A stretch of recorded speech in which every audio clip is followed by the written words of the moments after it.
to Brett for putting this the video together. But welcome everybody to the Martin E. Segal Theater Center here at the Graduate Center, CUNY, and thank you for coming out on Halloween night. The title, of course, is appropriate, Drop Dead New York, or Hillary Miller's Drop Dead. So first of all, we would like to welcome Hillary, the author of the book, and also a graduate of our program, a great graduate, a very inspiring one, a brilliant one, and we really think this is a real contribution to the field. So thank you for coming. And my name is Frank Henschke. I'm the executive director and director of programs of the Segal Center. And we do bridge academia and professional theater, international and American theater, but we always have our eye on New York City and the history and the local theater history of it. So this fits right into our programming. I would like to welcome David Safran, who is also here, Marvin Carlson, Louis Fleck from the BAM archives, and many others. So Ching Valdez is here, and of course the panelists, and Hillary will tell a bit more about them later on. The evening will be for the introduction of the book, about 10-15 minutes, and a Q&A will be followed after we have a discussion with the panelists, and we will focus a little bit on that look back of that time. We had a truly outstanding screening all day long of 16mm films, which we got out with the help of Shai Lee, where is he? So the curator of the program. She curated feminist films from the 70s, 60mm films, and it was quite inspiring, unique, and somehow we all felt they kept something of a realness of New York of that time, but also made us wonder how much has changed or hasn't. But it's truly a remarkable works of art that perhaps in its entirety has been overlooked. It makes a case for the 70s not just as a white male dominated field, but actually much more diverse than we perhaps thought up to now. I would also like to welcome Paul Segal, as Martin Segal's son, who is here with us. Marty Segal will also feature a little bit in the discussion. He not only is, of course, is the founder here, hired me, and he's our namesake and patron and mentor, but he played a very instrumental role in bringing the city back, and how it insisted that culture and the arts have to be part of it. And he was the chairman of the very first commission for the arts and of the arts, and without him we wouldn't have most probably a commissioner for the arts. If you have a cell phone, now perhaps is the time to take it out. I'll do the same, just look if it's off. Yes, so thank you so much. And there will be a little reception in this room after the presentation, so in case you have an additional question you couldn't ask, or you couldn't do it before you go to the Halloween parties and want to stay here. Again, thank you so much for coming out, and it was the only possible date. Hillary, you flew in from LA, and Charlie flew in from Dallas, so it was not so easy to coordinate all of it. But congratulations again on the book and your work, and tell us a little bit about what you've been doing. Thanks.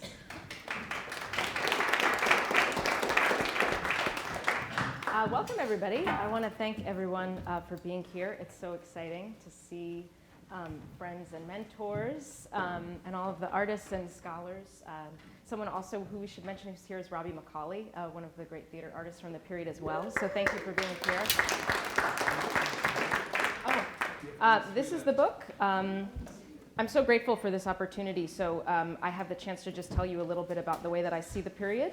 But before I do that, I just want to thank all of the very dedicated and brave people who made all of today a reality. So Frank already mentioned Shai Lee, but I just want to thank her again. In the midst of working on her own book about the feminist film of this period, she programmed the full day-long screening. So thank you for doing that, Shai Lee. I want to thank also the students and faculty. I see a couple of people. Stephanie told me I should have a book launch with all the nerds who would really care. So thank you for being here, Stephanie. And really the program I wanted to mention, my relationship to the theater program here has a lot to do with someone who is not in this room, but was a great influence on a lot of us, I think, and that's Dan Gerald. And Dan is somebody who, thankfully, spared me from doing a very misguided dissertation project about the playwriting of Lewis Mumford, which was actively a terrible idea. And he steered me towards looking at urban development and theater. And I eventually made my way to this project and to work with David Sabrin and Marvin Carlson on it. So thank you both. This book would not be here if it weren't for this program and for you. And I also want to thank the Segal Center and all of the people involved in the Segal Center, Rebecca and Yushen and everyone else who worked on this, but especially Frank for your vision of what the event could be and for your contributions to theater. The Segal Center actually appears in the conclusion of the book. So if you want, if you want to start at the back, you could read about an event actually about theater and real estate in New York that was informed the way that I thought about the conclusion. So in more ways than one, it makes sense that I'm here for the book launch, but also because of Martin Segal. So I'll talk a little bit about Martin Segal in a moment. But a friend of mine remarked that this seemed like a kind of complicated book launch event, which I acknowledge it feels a little bit more complicated than the usual wine and cheese book launch. But the real reason that I decided to collaborate with the Segal Center and do it in this way is because much of the book looks at really remarkable artists who are no longer with us. And I thought that we could celebrate their lives and their stories by actually fulfilling a long-time programming dream of mine, which is to bring together many of the artists who are still working in the city today and who worked in the city during the 1970s to come into conversation about a period that is frequently seen as very divisive and frequently remembered in very divisive terms, I think somewhat erroneously. So we can talk about, you know, those legacies. I'm hoping that on the panel we'll get the chance to talk about the legacies of this period. And so this is really my dream collection in a way of playwrights, directors, and historians of the period. So thank you all for being here. And I began actually researching the project, asking a lot of questions about the fiscal crisis of 1975. And the primary question that I was asking about the fiscal crisis was, why did the city's 1975 economic crisis, which did so much to remake and reshape New York for decades, factor so thinly in studies of New York theater? And yet it was so prominent in other disciplines. So there's a historian actually who works at the Grad Center who described the fiscal crisis, and he wrote that it proved more damaging to New York's social democracy than the Cold War. He said, beneath the cover of assumed economic necessity, a whole-scale shift in power and normative values took place. So when I read quotes like that and when I read histories like Joshua Freeman's wonderful book, I wondered, well, what about theater as a social practice during that period? And it's because of that that I argue in the book that theater practices have been somewhat neglected when we look at the fiscal crisis. Often when we look at it, other sectors are studied, so hospitals, schools, labor, unions. And I wondered just for myself if some of the heaviest burdens of retrenchment and austerity were on consumers of municipal services. The arts are a kind of municipal service. And I was curious about what that meant during a time when city expenditures became very suspect. And it's appropriate that we're here at CUNY because it was during this period that officials abolished the 150-year tradition of tuition-free city university. So when artists are discussed in terms of economic stress, often it's the elite and the very large institutions that are privileged, and hopefully we'll talk a little bit about them tonight. But they're the ones that have the power, it's usually assumed, to shore up the cosmopolitan credentials of the city. But then on the other hand, there are a lot of cultural histories out there that tend to be really enamored with Studio 54, Andy Warhol, pop art. There's this reputation of the me decade that's very superficial, very self-obsessed. There's a kind of nostalgia for all the decadent 1970s. Usually I would come across images of John Lennon, urban decay in the South Bronx, long lines for gas. Warhol has a glib proclamation that the 70s, quote, are very empty. And that's another way that the decade is seen in cultural histories. But both of these approaches I was sort of not as interested in following, because I was interested in all the labor at the period that went towards really building institutions. And this is an image from 1977 of the MaMa building at 74 East 4th that was acquired during this period.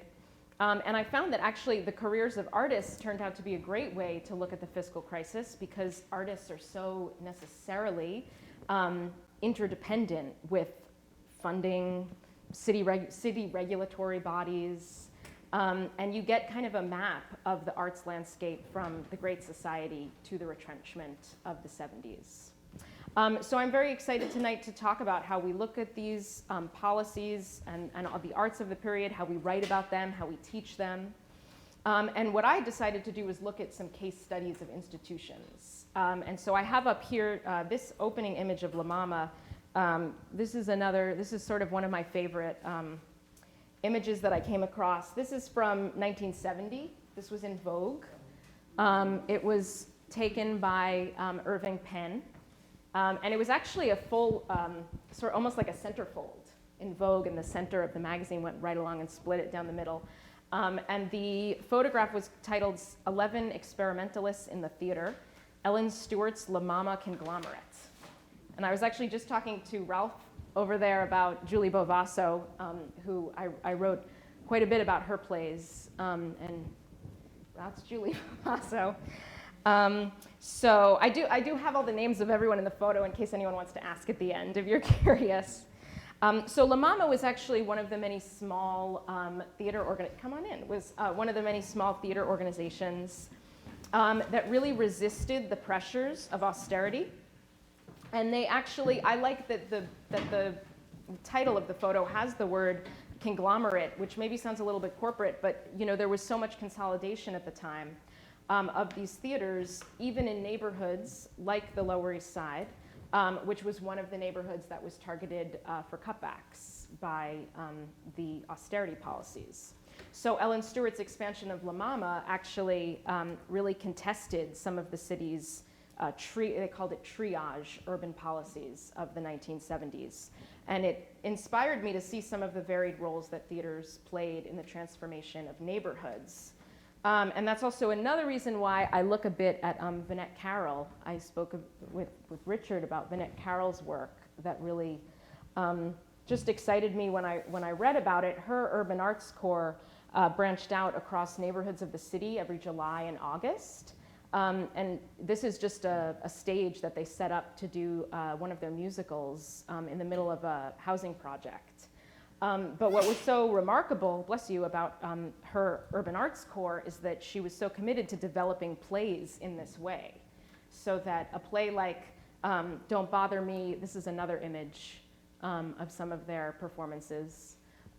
That's Vinette Carroll. So a play like Don't Bother Me, I Can't Cope that ended up on Broadway, and running on Broadway actually for quite a long time, began here. She actually workshopped these plays even during the summer theater, which is a pretty remarkable thing that was done through some of the city summer funding that she got that I don't really know of a parallel kind of model for that happens today. So it's a pretty remarkable example.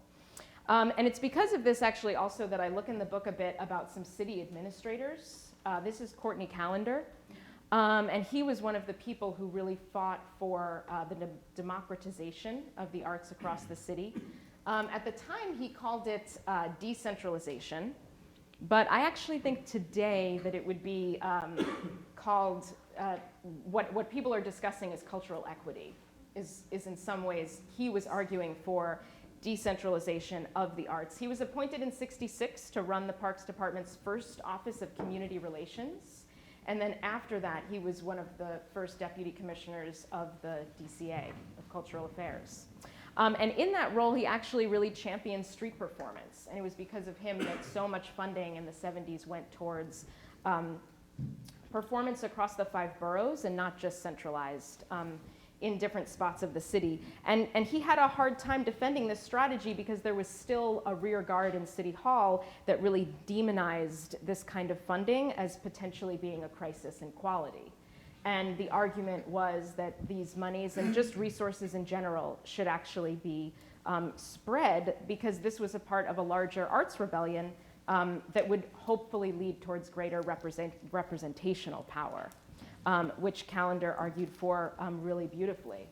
And I have to apologize for this very grainy image that I have, but I'm in the process of, it's been really challenging to find good reproductions of photos of the work of the Everyman Street Theater.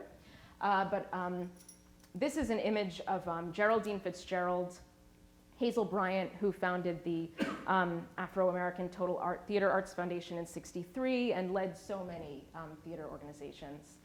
And then director Michael Whitaker, who worked with the Everyman Theater. And the theater was actually created by Fitzgerald and a Franciscan brother and theater teacher, Jonathan Ringkamp. And between 1969 and 1975, more than 500,000 spectators in New York City saw the Everyman Street Theater's first production, which was called Everyman and Roach. And these images are from coverage, which was all over the Times, of the Everyman Community Street Theater Festival at Lincoln Center. And this was actually co-coordinated by Fitzgerald, Ringkamp, Whitaker, and Bryant in 1971, and it became what's known as Lincoln Center Out of Doors. So it's another kind of interesting origin story that begins in the 70s, not in the 60s, but in the 70s, and has transformed the city in, I think, some really important cultural ways. So this is actually, the Lincoln Center piece is a good segue from the final figure that I want to mention. I apologize, that came out kind of dark. But Martin Segal, who was then president of the Film Society of Lincoln Center, when Mayor Abe Beame installed him in an advisory position with the city, he really used that to argue that municipal support for the arts had to be reevaluated. And he created a report to the Mayor's Committee of Cultural Policy in '74, and singled out a lot of the producing realities of the theater as essentially requiring deficits, which at the time was very controversial. And his argument was theater needs deficits, and theaters need to operate in deficit. So you can imagine that during the austerity period, this was a very hard argument to make.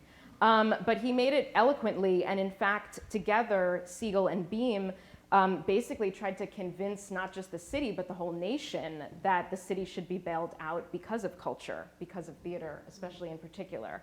And so essentially, the final image is in the way that all of this comes together: administration, theater, performers. These are some really odd images of Vinette Carroll's Urban Arts Corps performing in 1975 with Mayor Beame. So that's Mayor Beame.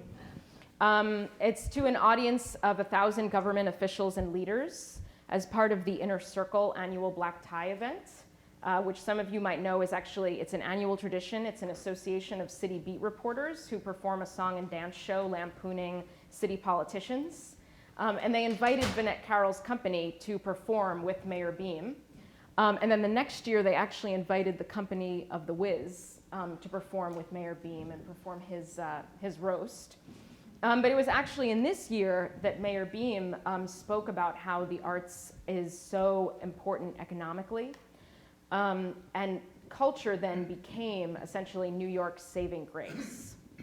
And it's one of the most complicated legacies of the period that maybe we'll talk more about tonight, that this signified one of the new approaches to the arts, which was arts as economic development tool across the city. And it really couldn't have been achieved without the efforts to sort of balance the austerity with this culturally vital, fun city image. And then unfortunately, of course, the fiscal crisis gave many other people a great excuse and a lot of reasons to back off from the democratization vision of the theater and the arts that Courtney Callender and Vinette Carroll and so many other people argued for. So the real hope with the book, I wanted to highlight a couple of the figures that appear most prominently, but the real hope with the book was that to demonstrate that artists played a role in mitigating a lot of the effects of very dangerously uneven cultural development in the 1970s. And yet what they contributed, of course, didn't exempt them from feeling the worsening effects of that financial precarity. So in a sense, I see this evening as an extension of the work on the book to follow this kind of ethical imperative to ask all of these questions about artists in the city. And really to think through the lived experiences of artists who are working and continue to work. So mostly I'm excited to move on to the main course, which is having the opportunity to hear the different perspectives of the artists and historians about the broader issues that come into play during the period. So come join me. Yeah, thank you.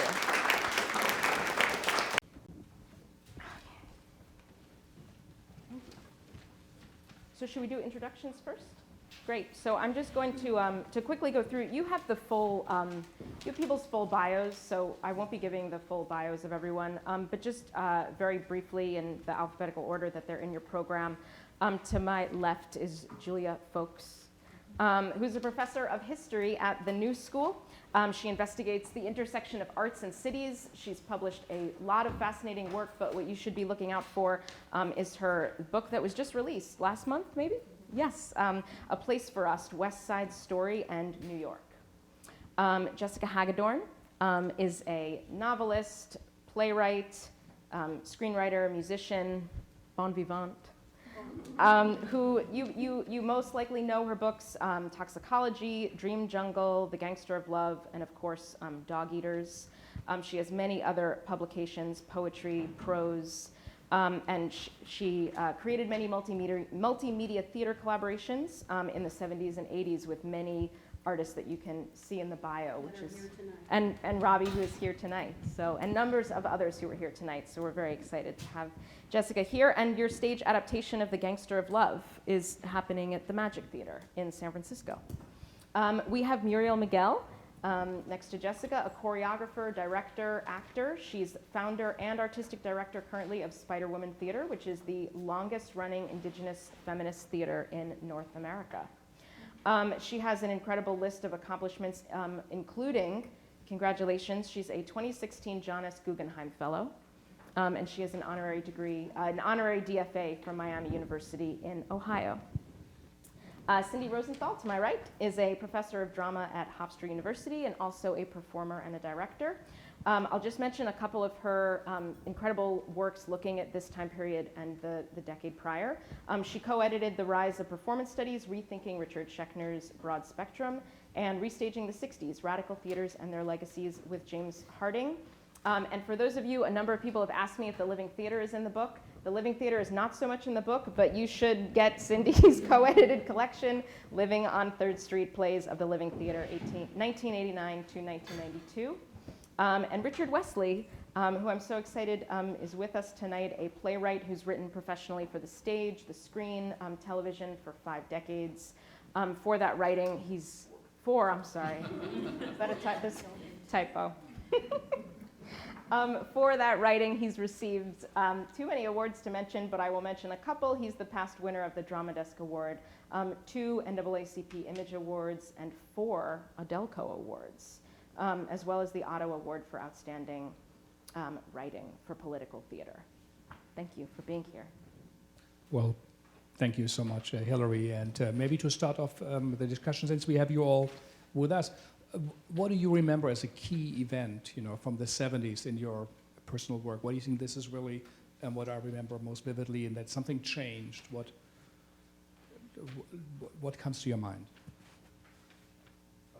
And we are recording it, so it's good to take the microphone. Not only we can hear you better, but we also are recording it, and maybe you two can share a microphone.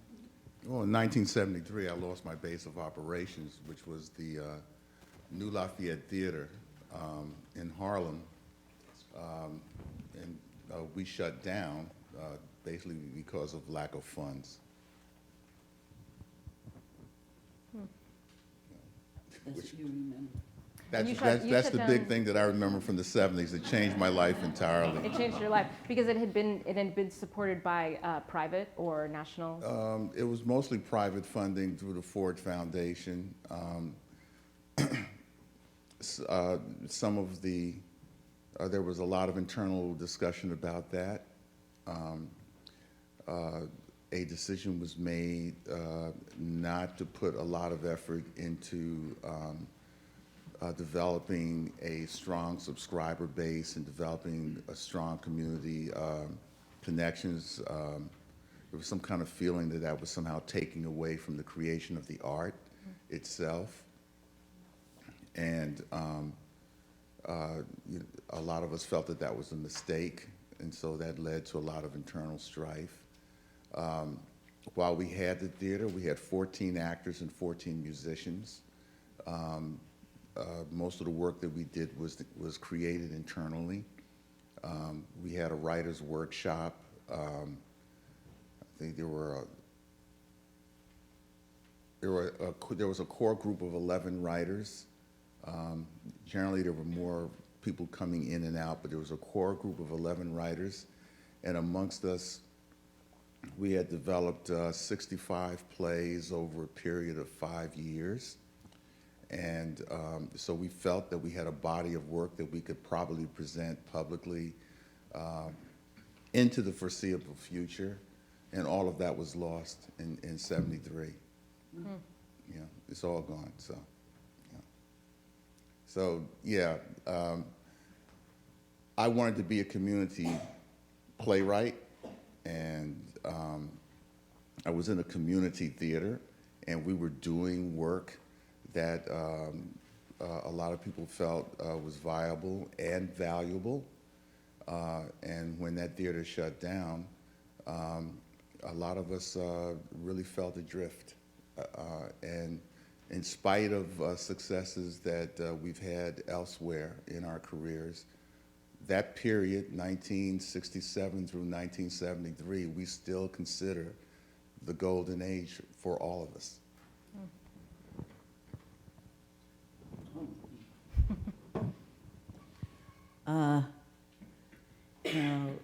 Well, what I remember is I just came out of open theater, and I was interested in working with women.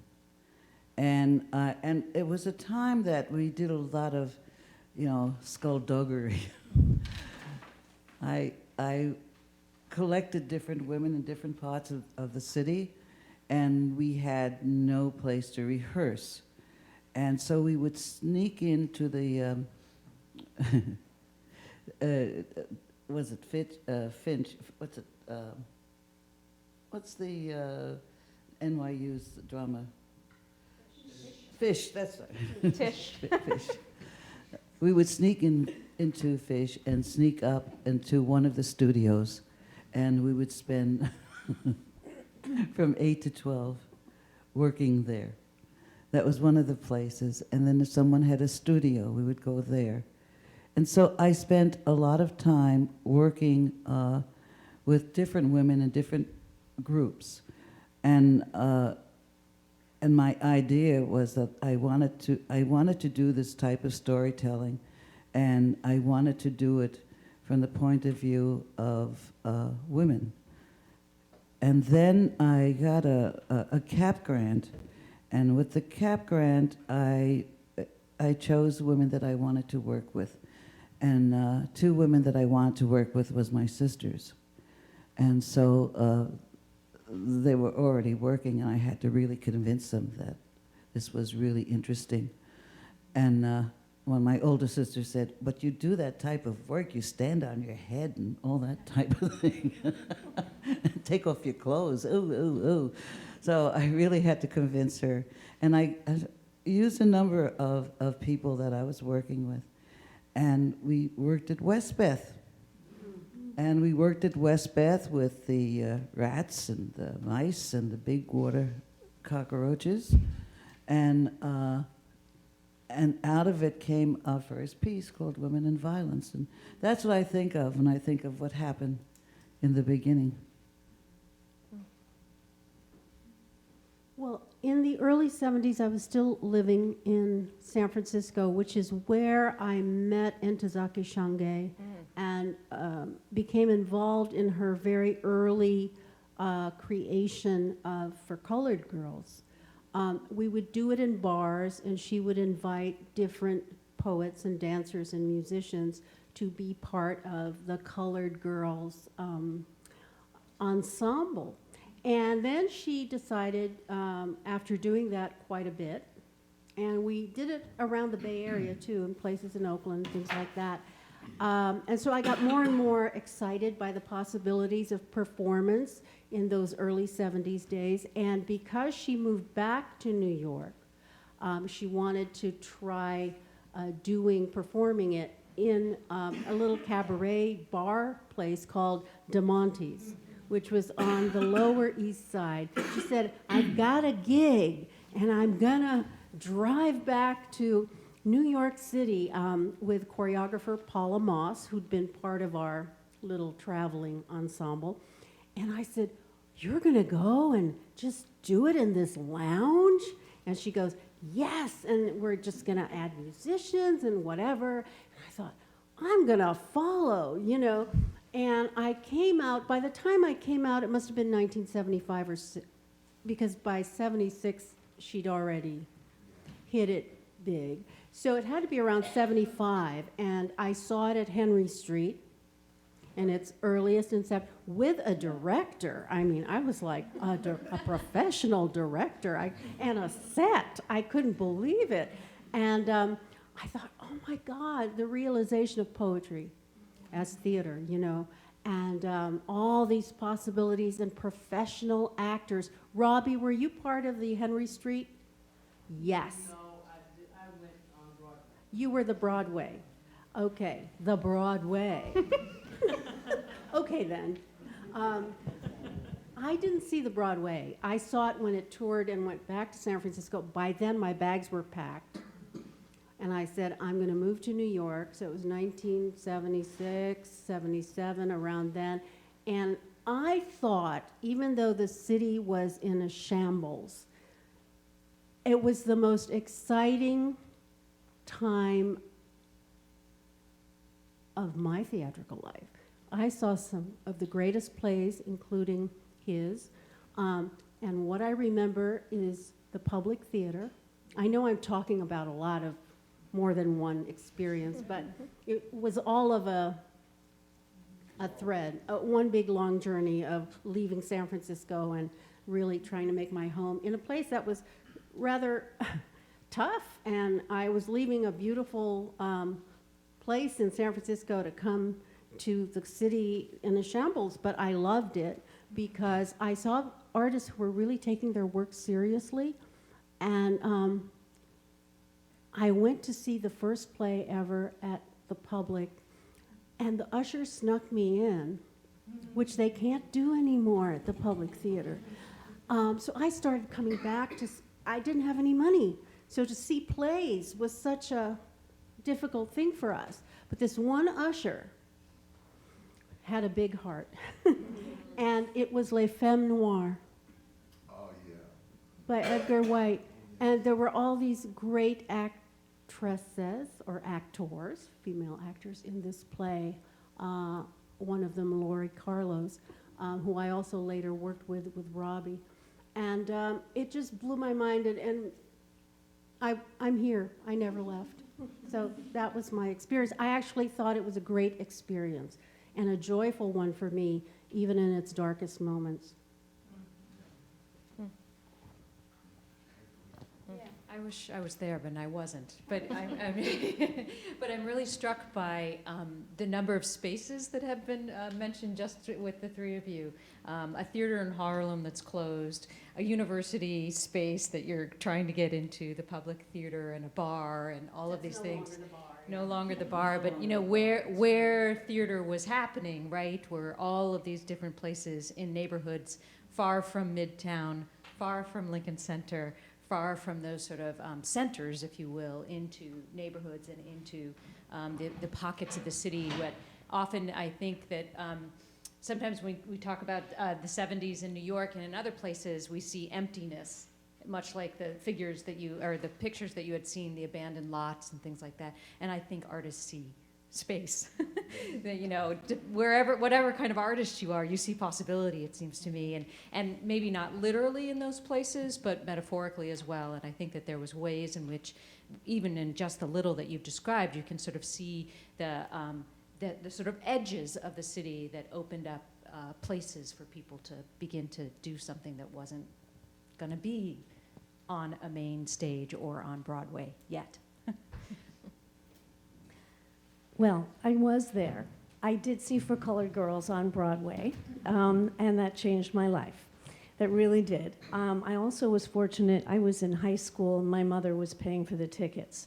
So I got to see For Colored Girls, thank you, my mother, and also Hair on Broadway.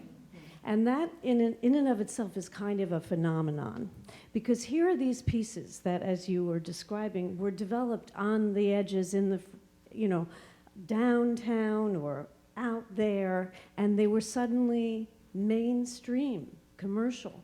And the audience responded to them. I can say that my cohort really was changed by being able to see that work. And I probably wouldn't, as a high schooler, have been taken downtown, although on occasion I was. So those were early-ish in the 70s, and those works had a huge impact on me. But I have to say, when I think of the 70s, I think of 1977 and my first exposure to yet another space, which was the Performing Garage, when I saw the Worcester Group's Rumstick Road. And David is not seated in his chair, but I will say that that piece also broke open my brain and made me see theater in a different way entirely. But one thing I want to put out there, which connects actually a lot of what we're talking about, which was the 70s, but Tom Wolfe would say no.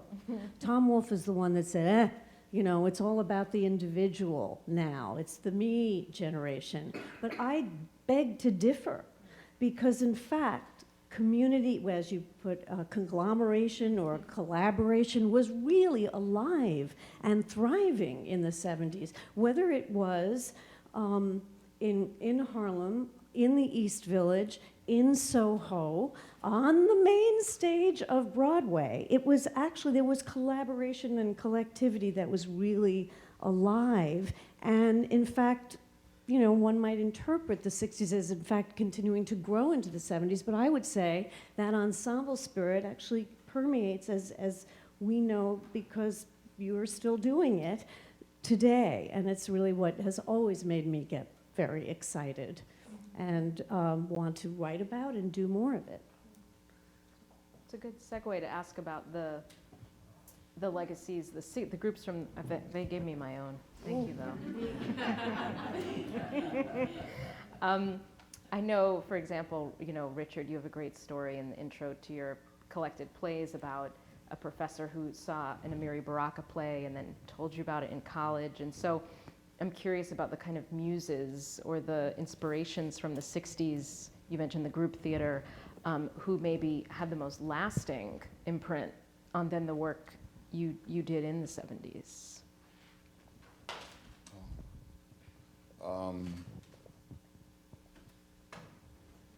Well, the professor that I that I talked about in the introduction was Owen Dodson, who was the chair of the theater department at Howard University when I was there, when Robbie was there, because we're college classmates.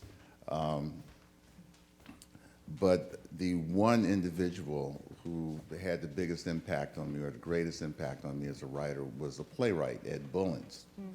And Ed was already an established playwright in the 60s. And I remember going to see his plays in the first couple of years after I graduated.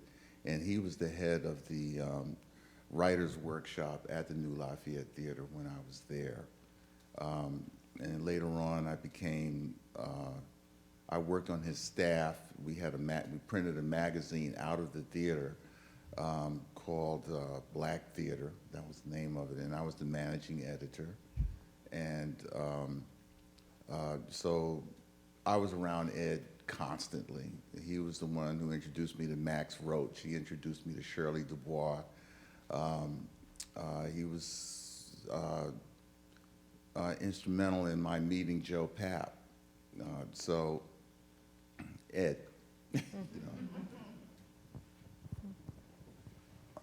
So the question was, Any line you draw from the 60s, Oh, yeah. from your theater experiences in the 60s into the 70s, Yeah. threads? Well, I started out as a dancer, so it was all those people at that time that was working. And I came from the Alvin Nicolai and Henry Street Playhouse at the time. And I was working with a woman named Lynn Laredo, who was a Laban woman. And at the age of 13, I started to study Laban. So she met Joe Chaikin, and Joe said that he wanted his actors to be able to move. And so she brought in her dancers, and I was one of them. And I was having a hard time, with Judson and all that, because I thought differently than other people, apparently. So, so it always felt like, I was going downstream. Everyone was going the other way. I was going this way. So, but I understood what they were doing. And I really understood it from my toenails all the way up.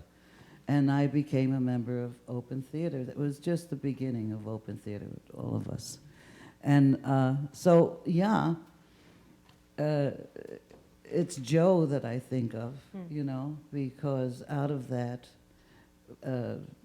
my ideas started to pop. And of course, Ellen. Ellen met me when I was in my 20s and saw this little, Indian girl running around and very naive, and took me under her wing, but she took my whole family. So my whole family would go to the theater. And yeah. So, yeah, those people I think of. Then I think of all the other people like Eric Hawkins and Gene Erdman, all those people that also I started with. And it seemed to be from one lily pad to another lily pad, And I'm trying to think of, yeah, because of course during that time, in open theater and living theater, because I think of all the wild stuff that we did again, right? When living theater and everyone blockaded themselves on 14th Street, and we were climbing up the stairs and hopping from roof to bring water and food. I think of that as one of the the revolution, right? And yeah, that's what I think of. I think of all those people with, Julian Beck talking to me and asking him deep questions, and him saying, well, Muriel, sometimes arugula is arugula. And yeah, I think all of those people, and especially the people that came out of, Jerry Ragney came out of Hair, and realizing that we used to do pliés to the songs that became famous, and bringing the songs in to try them on us. Mm. Yeah, it's a lot of great memories. Huh? Yeah. In a way, one could say the city itself was an actor or was a playwright or was a director of it. And I think the book is so interesting because it's the time of drop dead New York. New York was bankrupt, almost. It was actually, but the art was great. Now we have a very rich city that actually has a surplus, but the arts are again in danger. But how did the city feel like at that time, and what do you felt it was supporting you or was against you, or how would you experience the city and the cultural policies of the time? Did you feel they were supporting you, at least in the 70s? That's what. Well, as probably the newest person in New York City in the 70s, I mean,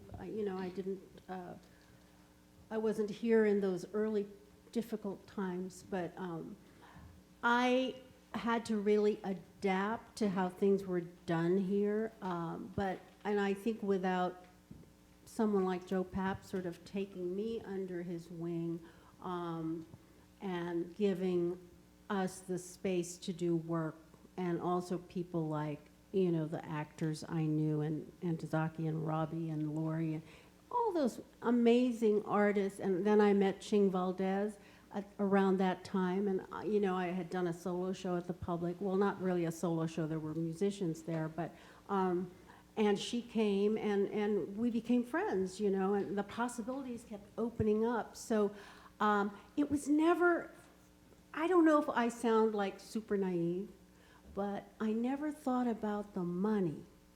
You know, we were doing it because we were in this big creative sort of flourishing that was happening. And you just, the money was secondary in a weird way. I mean, I was staying in different people's homes, and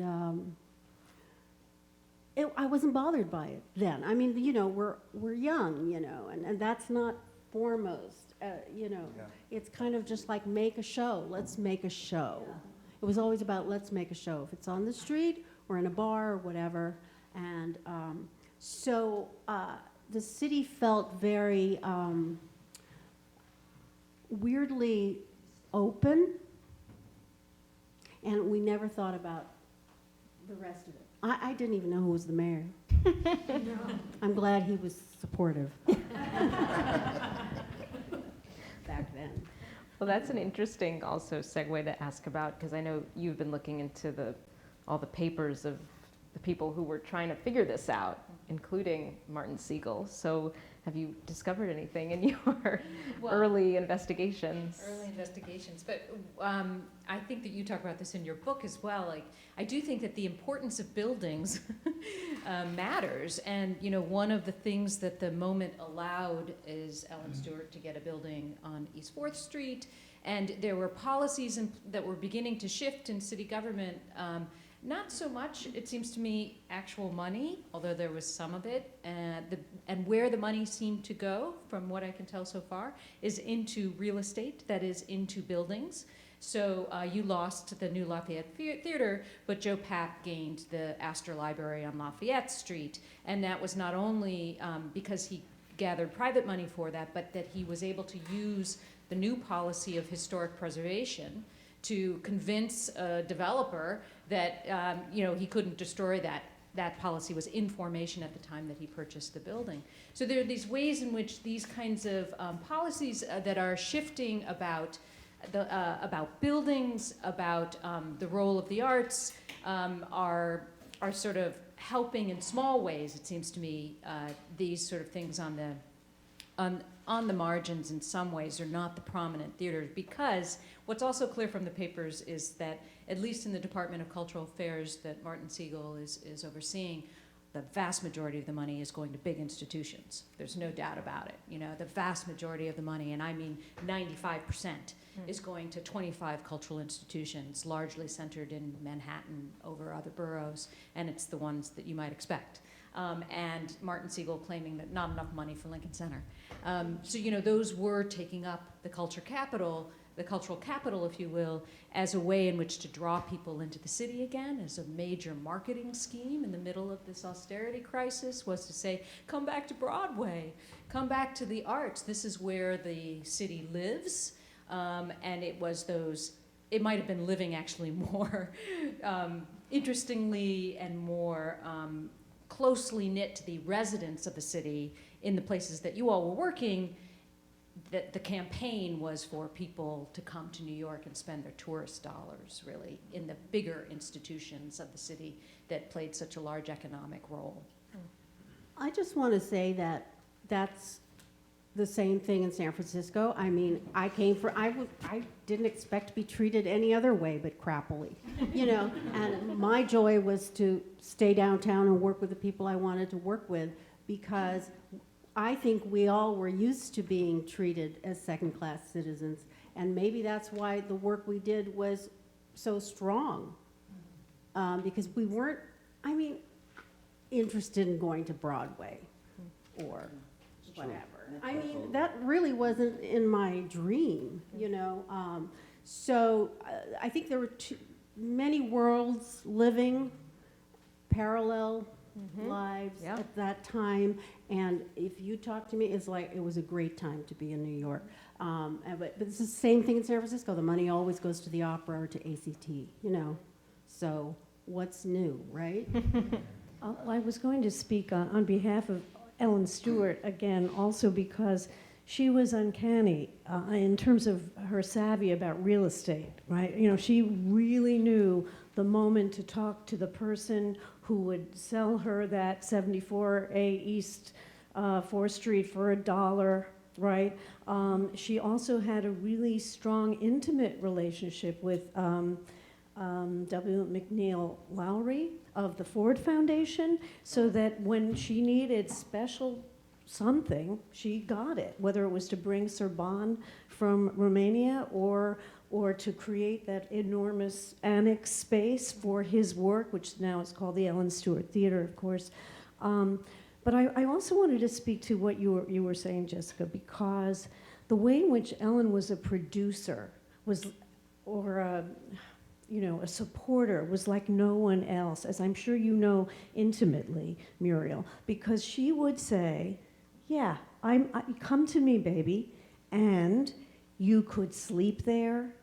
You know, there was the dorm upstairs right? You know, you had free rehearsal space. I mean, this was not the case anywhere else. And so her way of support was, again, you know, she had the name La Mama for a reason. It was a nurturing way of being a supporter, and in fact, a way of being on the Lower East Side, you know, sort of building a nest for her artists that she loved.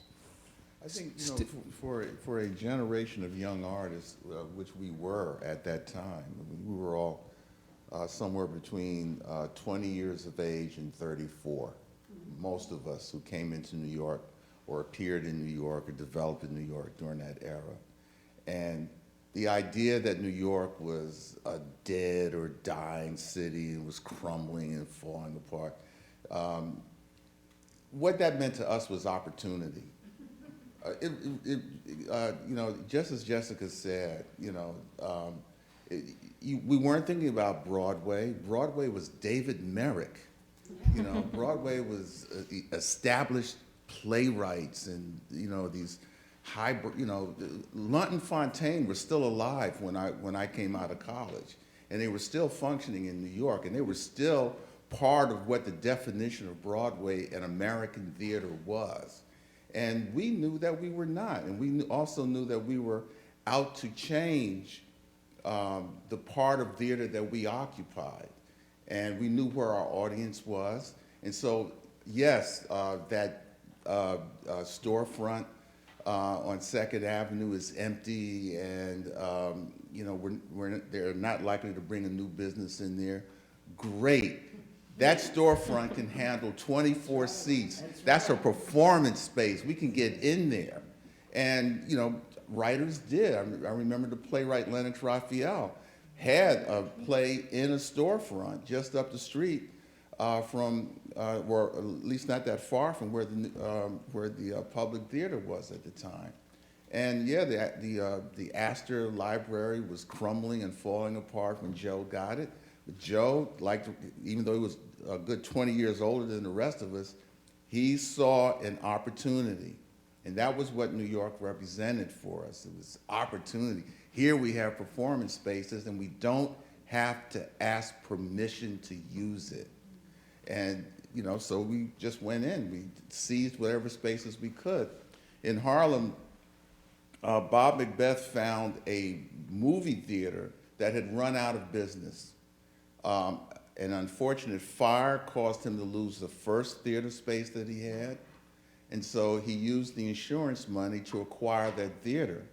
And then he had the theater renovated, and suddenly we had another a performance space that was twice as large as the old one. But it was there because of the depressed real estate values in the city at that time. So for artists, New York was a gigantic playground. You know. Still, in one of the afternoon panels, and I don't know who said it, said it was a golden age of funding. The filmmakers said they could come with some kind of a vague idea for a 60mm film. They haven't done a film yet. There was funding there. It was New York State Foundation for the Arts would invest money without asking too many questions. It was not as competitive, and it was really resources available that are not available today. Is that something you would agree on, or? Yes. But that came later for me. I mean, I just remember those early days in New York. What funding? I don't know. I wasn't funded until I learned how to even apply for one of those much later, maybe 78 or 79, maybe even 1980. I mean, I just, we did it for the door. It was great, that Funding. you got paid.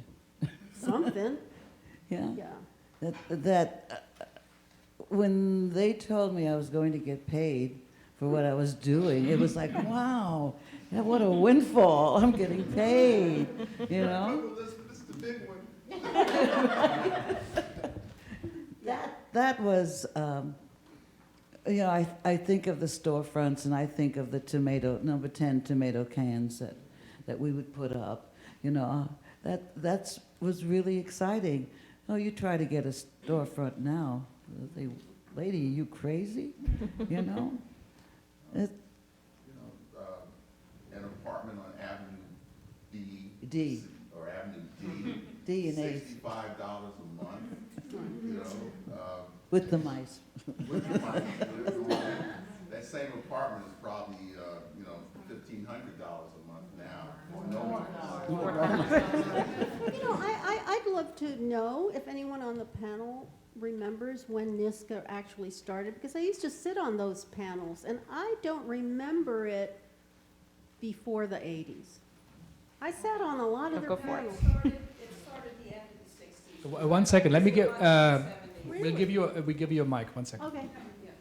NYSCA started in the 60s. I mean, the National Endowment for the Arts and the National Endowment for the Humanities were established in 1967. Right, And New that- York came right along. And I mean, I'm a filmmaker, and I got one of my first grants from NYSCA in 1975. And an AFI grant in 1973, and NEA 3 grants from 1974 through 1985. That's great. Yeah. I Actually, wonder it if even it's precedes just that. lack of. Yeah, right. Well, I mean, I think that they get more and more money, the state councils. The state councils actually preceded the federal bill, and New York was one of the earliest states to try it out in the early 60s, actually. And it's the success of the state councils that convinces the federal government to pass the NEA and the NEH. Those are small amounts of money that gradually grow a little bit. The other significant difference, of course, is that they gave money directly to artists, right? Yeah. And that isn't something that has continued in many, it comes and goes. Yeah, and it comes and goes, that direct money to artists, because of questions of censorship or, politics and that kind of stuff. But in those early days, it was really money directly to And people. it was very small amounts to individuals, and then the New York Foundation for the Arts was set up to be the fiscal agency through which individual artists could apply, since they couldn't give the money unless you were a 501c3 organization, and then they administrated it. So, I mean, but New York has been set up for that all along, which has been why this is the center of the artistic universe in the United States, or was. I wanted to mention NYSCA earlier because one of the ways I was early on a panel, and I don't remember what year, but it was probably early 70s, and I felt my presence there was significant because I was a black woman, and that was rare, actually. And so I felt like my responsibility there was to speak for the artists that may not have been known or whose work might not have been known. And I recognized that the role of the artists on panels was significant in that way, that we often helped the development of art by speaking visions that the panels may not have known of. Yeah. Well, and it's interesting, too, in terms of funding that through the 70s, I don't know, oh, they have one for me. I don't know if anyone here got SETA funding, but there was the CETA monies, too, came through. And that was something that Ellen Stewart was particularly great at. She was appointed to help disperse those SETA funds. So it was interesting that through the 60s into the 70s, you had the NEA, the state, as well as then the SETA funds coming in. Through the 80s, SETA was. And the other, I'm curious whether anybody got funded through the Rockefeller Brothers Fund, because that was another key player in the 1970s in terms of a New York City. They were really focused on New York City, actually, and trying to fund. Yeah. So perhaps the role of the arts in the redevelopment of the city didn't pay back to the artists. They were so fundamentally significant in reinventing the city, but looking at the financial success now, certainly the fair share is not there. But I would like to ask Marvin, if I don't, to call as a question, you have been looking for many decades also on New York theater and what is your evaluation of the 70s? If you look at the time, best to take the microphone, but where do you think it fits in the compared to the 60s, 80s, 90s? I come at the 60s and 70s from the other side of the footlights. I was an avid theater goer beginning in the early 60s and ever since. I know all of you. Not all of you know me, but I was out there in the dark. So my perspective is not from somebody who was involved in the nuts and bolts of actually putting on the productions, but just somebody who was observing what the theater felt like and what kind of choices there were. A couple of points that have been made here resonate very strongly with me. One is the idea of buildings and spaces. One of the things that clearly happened between the 60s and 70s was the center of downtown theater moved from the old village to the East Village, and La Mama, of course, is at the center of that. But that affected the aesthetics. It affected the groups that were working. There were a lot of the new black theaters that were over in that area, and that's another thing. And of course, then thinking of spaces, I think of groups like Squawk, one of the great storefront theaters. But I would say that aside from the very significant geographical shift in the theater between the 60s and 70s, the other thing I really noticed was that the sort of intellectual and performative world of the experimental theater, of the off-Broadway theater, changed in that so much of the 60s was dominated on the one hand by the Vietnam War and protests of various kinds, and on the other hand by the influx of the new European models, the theater of the absurd and all that sort of thing. The 70s, for me, had a very different feel in that, quite unlike the 60s, instead of this kind of monolithic social concern of the war, there was a multiplicity of social concerns. The black theater really came to my consciousness in the 70s. The same way with with a whole range of feminist theaters. I remember seeing Spiderwoman in the 70s, and that brings to mind the Wow Cafe, which is another wonderful area, and again, the gay theaters, the lesbian theaters. We haven't talked about the theater of the ridiculous, but all of that. There were all these, I guess, in a way you might call them niche theaters, but they are theaters that really opened up the picture to other communities and other perspectives that had not really been represented in the 60s. And that's the other thing I remember much about the 70s was it seemed that there were all these new orientations of theater that were developing at that time. And of course that activity was centered in the East Village, so it was going on all over everywhere. Thank you, Marvin. I just want to add to that, Miguel Pinheiro and the Nuyorican Cafe And certainly, Tisa Chang was supposed to be here, but Pan Asian, I don't know when they started. I mean, they were already here when I got. 77, she said. Yeah, right? yeah.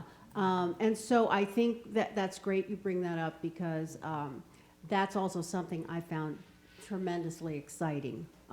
Just those writers coming out of those communities. And I was very happy to see Short Eyes at the Public.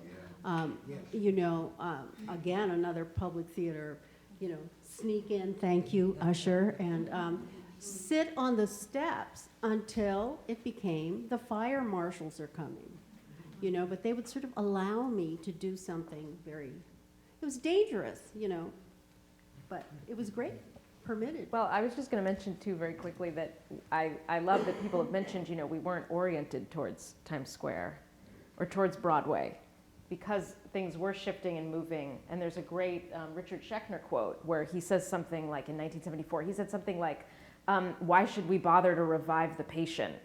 And he was talking about Broadway, that he just thought it was time because of all of this activity and everything you're saying, there was almost no point in orienting towards Broadway. So, excuse me, I kept thinking about that Schechner quote is going through my mind. But Janet, you had your Yeah, maybe we open up. Yeah, we open up, maybe Yeah, some open light Q&A. on the audience and. Thanks.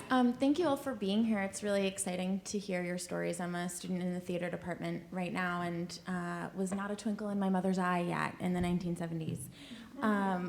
So I want to especially thank you, Julia, for, you know, orienting the conversation about space and about funding towards the way that money was being put into theater, right, like as a marketing tool for the city. And I want to thank those of you who were artists at that time for bringing up how cheap rents were at that time, because I think, you know, one of the really successful things that marketing strategy did was make space much more inaccessible and expensive in the city. And so, you know, I think as a young person in the room, it's always important to me to note that young people are more concerned about money as young artists now because rents are so extraordinarily expensive.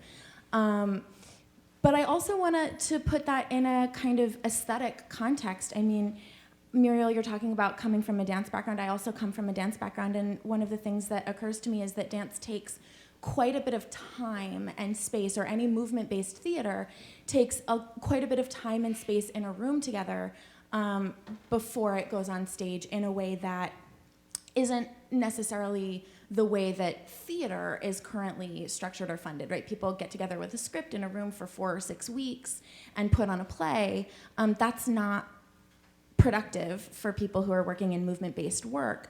And so I'm wondering, as space has gotten more expensive and less accessible for young and experimental artists, has that changed? Do any of you think that has changed the aesthetics of the kinds of theater that we're seeing? And then I also, as a separate but related question, want to just point out that like there were several plays we've mentioned in the room today, Hair for Colored Girls, Don't Talk to Me, I Can't Cope, also Company, right? There were like a lot of works from the downtown experimental world that did make it to Broadway. And the only comparable example I can think of off the top of my head, although it's not quite comparable, is Fun Home, in which Lisa Krohn, right, like cut her teeth at WOW and then was involved in a production model that took several years before the work went to Broadway. And was experimental in form even on Broadway. But so even if your own work wasn't oriented toward Broadway, do you think that sort of permeable boundary between downtown and the legitimate theater had an effect on the way that theater was being produced in the downtown world? Or did that only affect the uptown? And then, do you see aesthetic changes based on the priorities of space now? Thank you. Two questions. Two questions. That was like a labyrinth. I could She'll I could leap in here. We'll break it apart. And I'm going to make a shameless plug Please. for my book. Well, the book that Marvin is in as well, which is I co-edited with James Harding, which is called The 60s, Center Stage. And we argue in this book that, in fact, it's a false binary, this uptown, downtown, mainstream commercial versus experimental, that there was a lot of flow and a lot of exchange going in both directions. A perfect example, for instance, the A La Mama Baby, who was Tom O'Horgan, was working in both places in the early 70s. He had 4 shows on Broadway, and he was, almost at the same time working down at La Mama. But there are many Edward Albee is an example of a playwright who had success in both realms, and I think that's one of the things many artists, many directors, producers were trying to break that binary, and I think they still are. The thing I would say, which is so interesting now, and we could probably have a whole other thing about it, is what's happening with digital performance, right? Everybody has a phone, there's a whole way in which there's an accessibility factor now that I think is different, but very compelling, that breaks a lot of boundaries, so. Well, I'm not interested in going uptown, ever. And it has to do with a lot. It has to do with giving up a lot that is true to me. I'm not. I don't feel the flow back and forth, especially for me as a native person. Okay. I don't feel that flow. I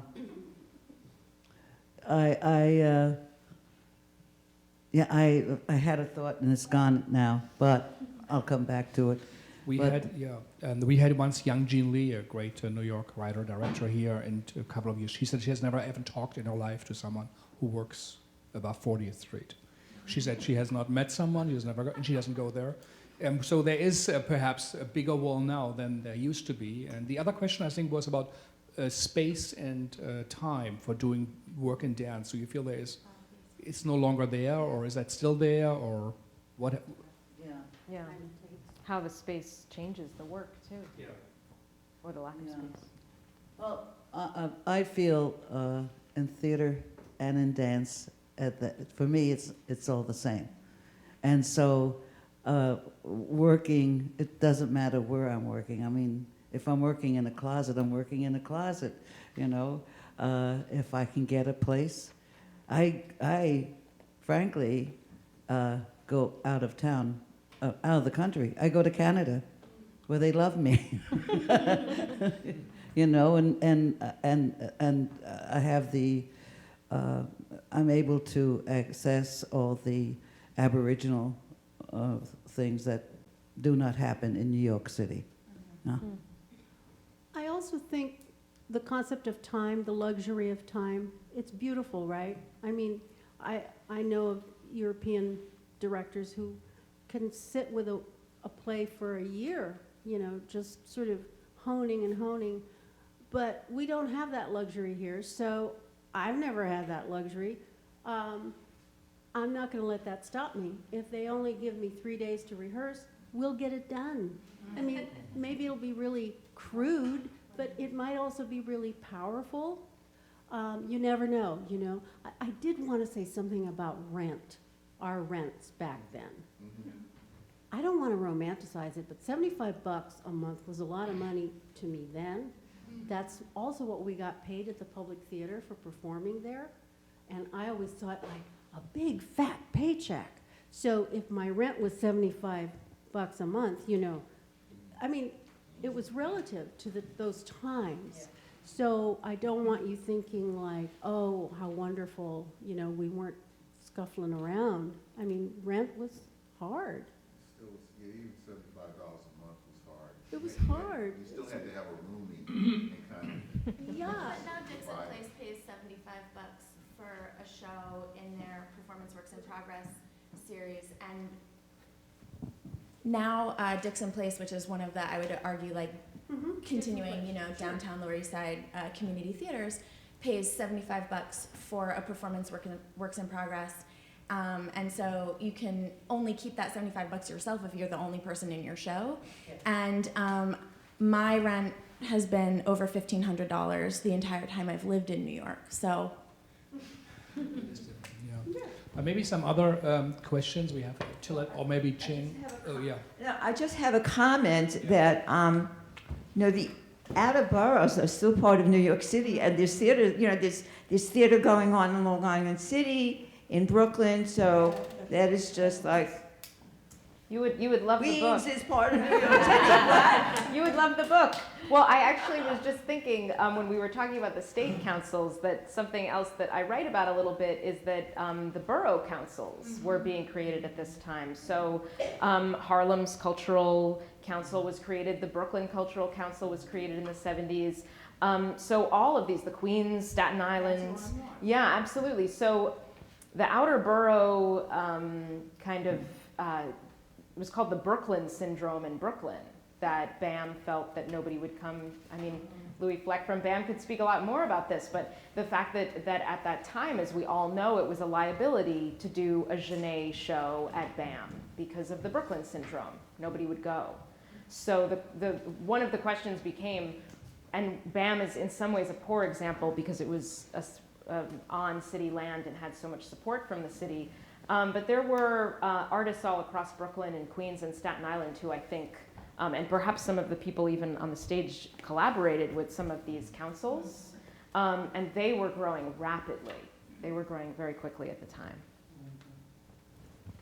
Hi, I have a question too. I guess Janet addressed it at the beginning about gentrification basically, and how the dynamic in which by looking at space as opportunity and looking at finding the developer in you, you end up maybe transforming as an artist the very communities which you want to strengthen or the spaces in which they live, and that I know about many people around me that kind of wrestle with this dilemma, and I was wondering if you have any thoughts about it, because this is the kind of reality in which today I think artists are working, and those are the dilemmas that occupy many of their thoughts about new spaces and new trends. And specifically how artists transform spaces, did you say? Transform neighborhoods? Yeah. Artists have become the canaries in the coal mine for people who are not artists, but for real estate developers. They wait and see what happens. I think the neighborhood of Fort Greene is a perfect example of that. East Village, Fort Greene, the West Village, Harlem now. New York, basically. My hometown, Newark, New Jersey, the current mayor of Newark has been a champion of the arts even from before he became mayor.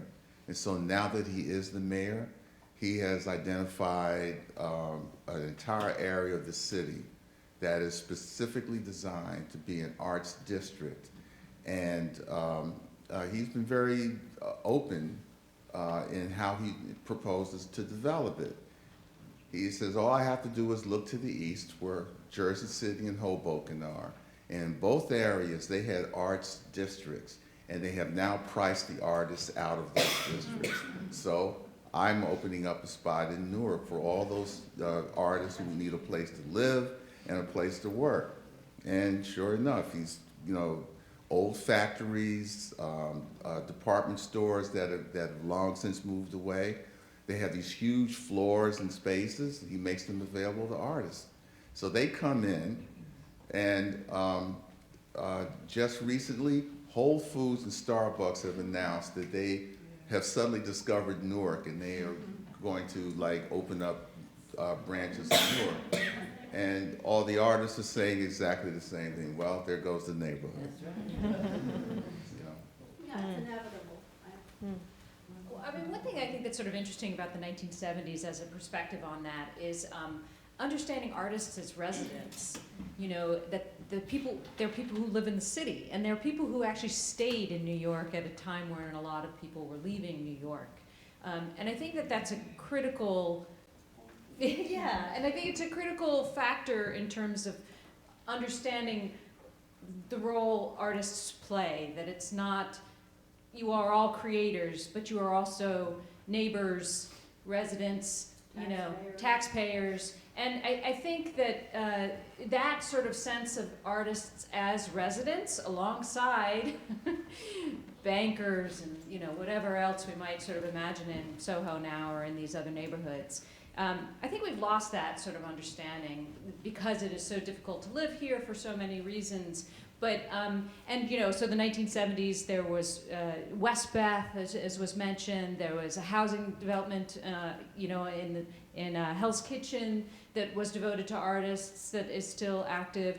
We don't see much attention, it seems to me, to that, of just like, people need to live, and not everybody's going to make a lot of money in the arts, and a lot of people don't care to make a lot of money in the arts, but that they are residents and neighbors and friends and community builders and you know, people who do good in a sort of smaller way.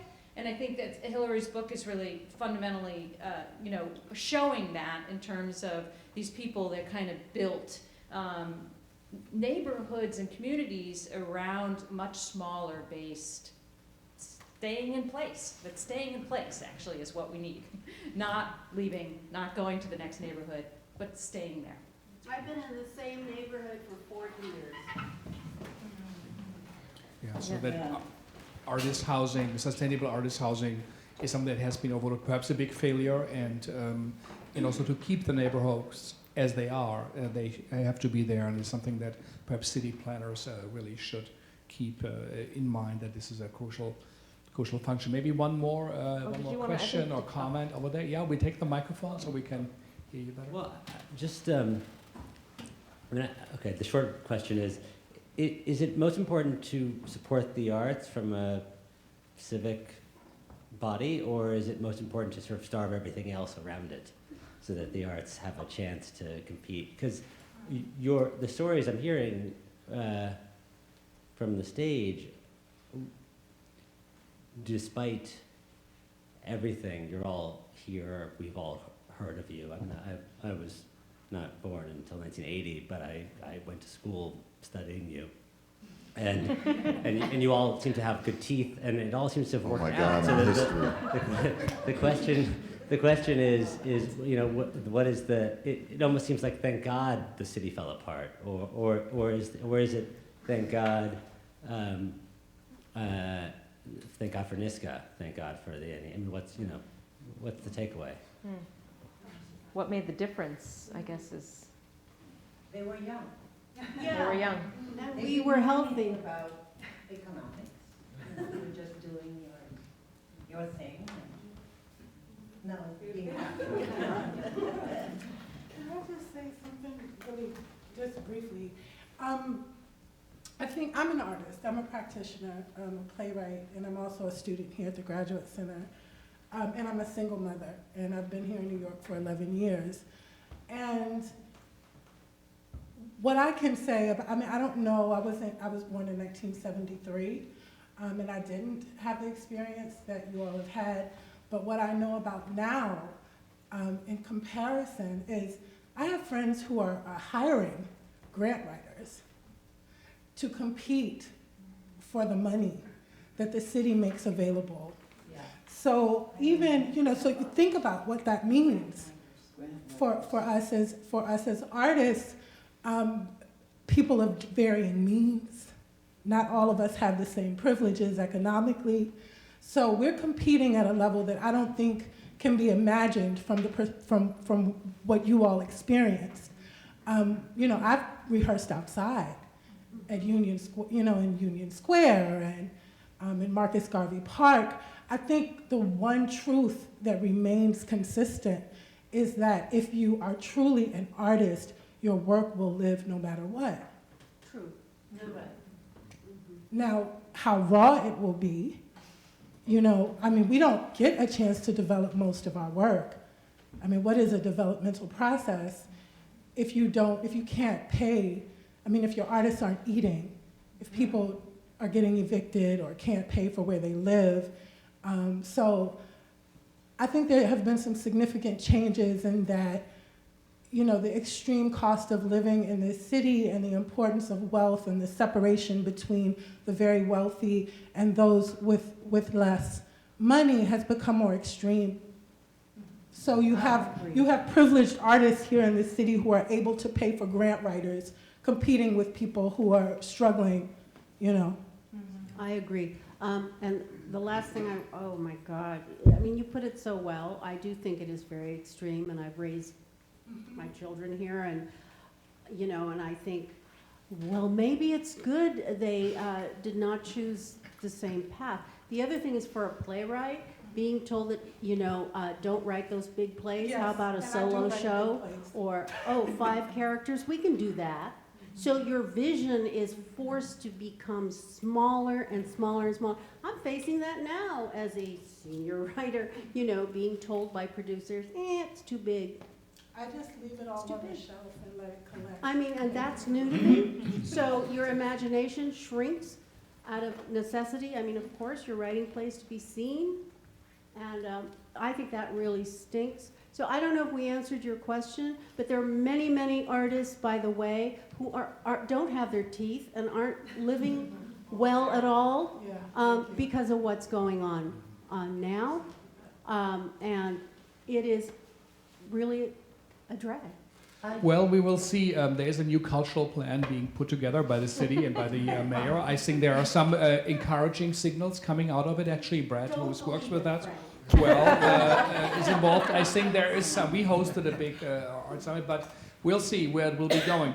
What the evening made clear, and thank you for your work and all of your work, that actually it is not just the artist and his sitting in his her or his room. The city plays a major role. Funding policies play a major role. Housing plays a major role in an artistic product that comes out at the end, and that cities are actually reflected in the artist's work, and the artist's work is reflected. What the city is, the atmosphere, and how significant it is.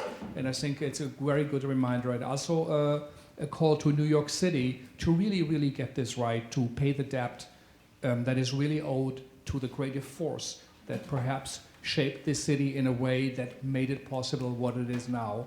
And I hope that we, not only us, will listen to this in this little church where we already know it, but it will go outside. But I think people are realizing this, that the New York City is a lifestyle city. I wanted to say city. something about that. Yeah. It takes me working on a piece at least 4 years, right? Yeah. And we all experience that. And it starts out a little thing, you write a bit and give it to the actors, you read it, and so on. And that's how it goes. So now I'm working on worked on this piece, Material Witness. This is going to be the 5th time that I'm working on it. We had to get all these different grants from God knows, and then I got the Guggenheim, and I put that money in, you know, and then our partners were people from Canada. But what I find is that because I work the way I work, that a lot of times when people look at what Spiderwoman is doing, they say that we're not pushing the envelope. Now, what does that mean, not pushing the envelope? Does that mean we don't have all the bells and whistles that come with LED lights? You know? And so it sticks with me all the time that what do they mean by not pushing the envelope? So this is a new turn, this is a new era, da-da-da-da. And like La Mama, I'm back here doing my thing. But it feels like this stuff is really worthwhile a lot of times than the bells and whistles. And that's what I mean, like I'm not interested in Broadway. If Broadway means that, I'm taking 4 years or 5 years to do what I want to do. Well, Thank you, and perhaps come also to our evening with Robert Lepage, who is actually developing with the city of Quebec an art center. They got 50 or 60 million Canadian dollars. Artists run, he's in charge, and the city of Quebec says this is something we want to get our identity off, and hopefully there will be also open channels, as you already do with Canada, but as a continuation of this discussion. Really, thank you all for coming. Thank you for Halloween time out, and thanks to all the participants. Congratulations to Hillary. I think we have 3 or 4 books left if you want to get it and support also her. Get here and she can sign it for you. So thank you and have a great evening.